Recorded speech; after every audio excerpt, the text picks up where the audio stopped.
Now, there is a question. How did Hawa, or Eve, may peace be upon her, come about? It's a very interesting question and it has a beautiful answer.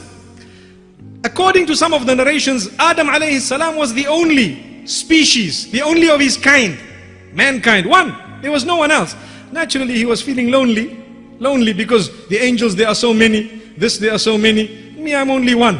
So he used to want company. He used to ask Allah for company, something that would grant him comfort. One day when he got up, he noticed someone looking very similar to him. What do we learn from this? A woman was given to a man as a gift after great prayer. MashaAllah.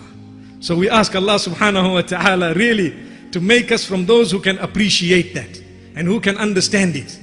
Because many people forget this and they don't realize that this woman was actually a gift. But let me quickly also remind the sisters, live your lives in such a way that you are like a gift, not a burden. Ameen.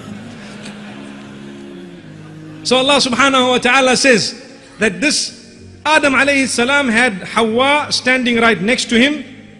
And the Quran says at the beginning of Surah An-Nisa, Allah makes mention of how He created a woman. أعوذ بالله من الشيطان الرجيم بسم الله الرحمن الرحيم يا أيها الناس اتقوا ربكم الذي خلقكم من نفس واحدة وخلق منها زوجها وبث منهما رجالا كثيرا ونساء واتقوا الله الذي تساءلون به والأرحام إن الله كان عليكم رقيبا.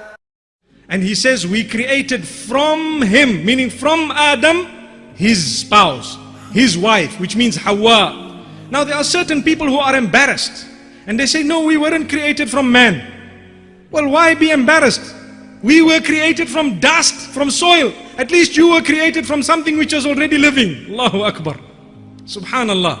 There is nothing embarrassing. We are there right now. Let's talk of where we are now. This is history. No need to deny a sahih hadith and no need to deny a verse of the Quran. Clearly it says this in the opening verses of Surah An-Nisa, that Allah created man and then He created a woman from the man. So the hadith of Abu Hurairah radiallahu anhu in Sahih al-Bukhari makes mention of the rib of Adam alayhi salatu wassalam.